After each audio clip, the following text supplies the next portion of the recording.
So the social media sites that they are posting on, people say that Facebook is dead. I disagree. Kids are still on Facebook all the time.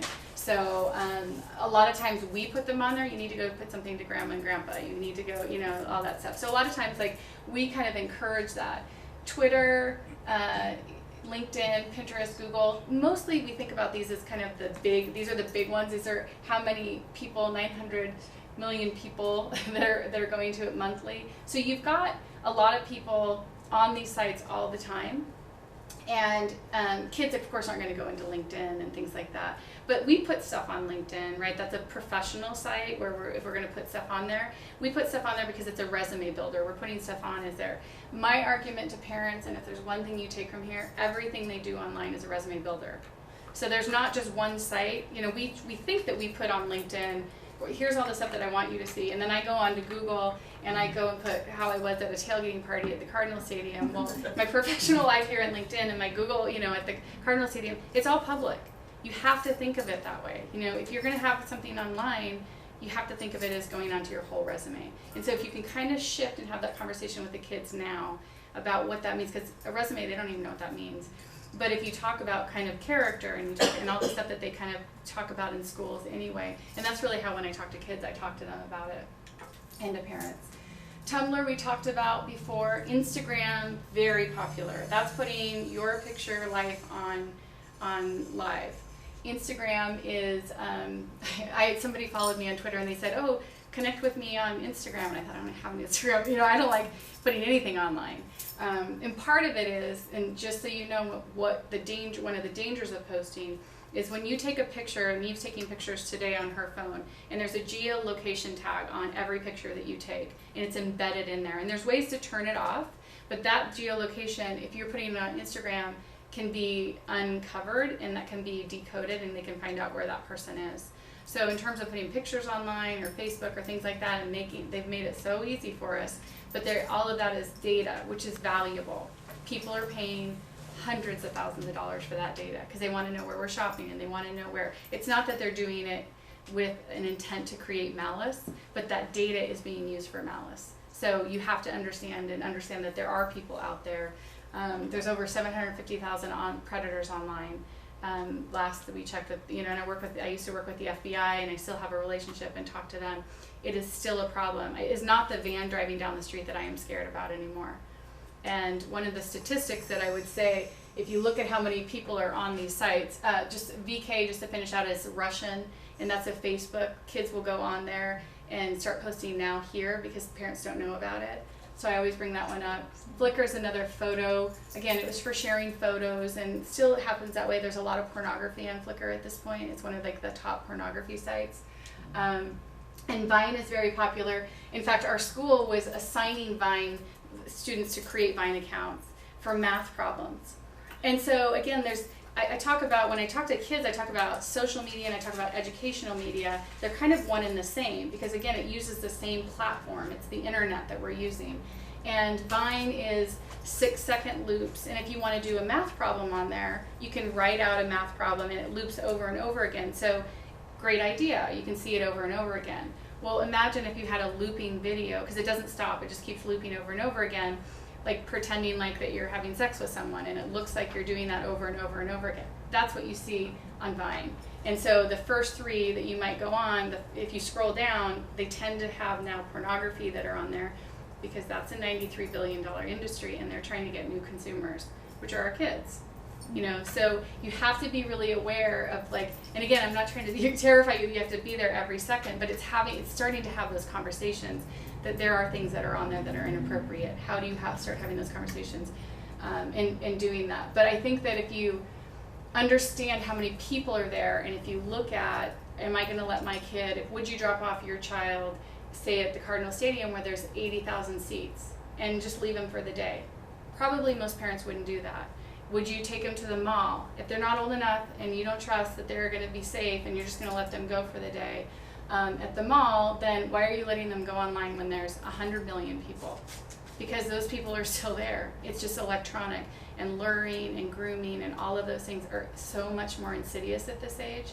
It does scare me because they're posting information and private information about themselves.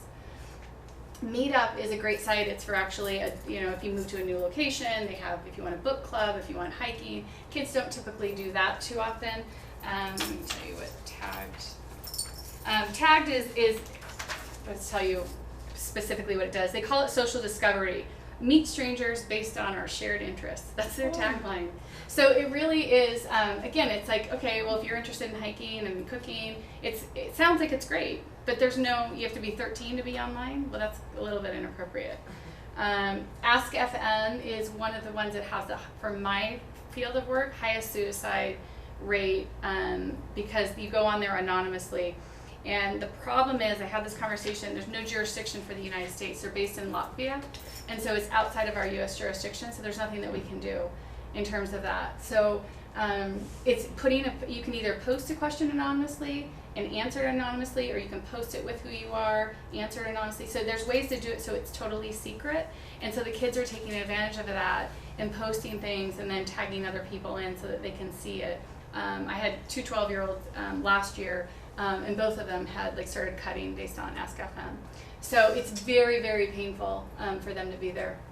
Meet Me, I have a video, I'm going to skip over it, and if you want to see it, I'm happy to, you can look it up. But Meet Me is a stranger. So if you're bored, if you want to see it, I can show it to you. It's just 4 minutes. But it really is one of the ones that they use a lot, and it's based on geolocation. So it's similar to what Tinder is, we'll talk about in just a second, but basically when kids are at home and they're bored, they do not know how to be alone anymore. They do not know how to. And so if they're bored, they're going on Meet Me and they're feeling lonely. And so the video is a 13-year-old who, she and her friend went over, had some boy come pick them up and went over to her apartment, and only because she left her laptop or her iPad open at home, the dad saw it and got the police to go there, and he went running. And you see her smiling in the video. I guarantee she'll do it again. She does not get it. Absolutely does not get it. And I just think about it that she's so lucky that nothing happened to her. They're so lucky. And that's on YouTube. You can see that one.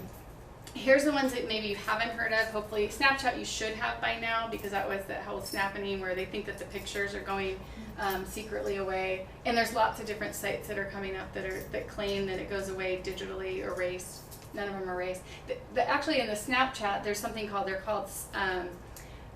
what they call them, Snapbots. And so somebody wrote a program immediately when this came out that basically went behind the scenes, captured every single picture and put it in a different database behind the scenes. So every single picture that was ever on Snapchat was actually captured. Kik, if you haven't seen Kik messaging, Kik is this. You put on Kik, hey, I'm 13-year-old male and I'm willing to talk to anyone who wants to talk. Here's my Kik username. Thanks, peace out. They're bored. They want attention. They're narcissistic, needy people at this age. I mean, they're so insecure. So if you look at what they're saying, lots of it, and I tried to not do anything too salacious, but if you go online and look at Kik messaging, you can see many posts of different things of where they're just basically looking to hook up and connect with people. Whisper is an interesting app if you haven't heard about it. That's where it's made to post secrets. What do you want to post about yourself? So, here's a cute one by a kid. Again, I'm trying to pick non-salacious ones. But they're trying to control my life, force a religion on me, and other stuff like that. Things.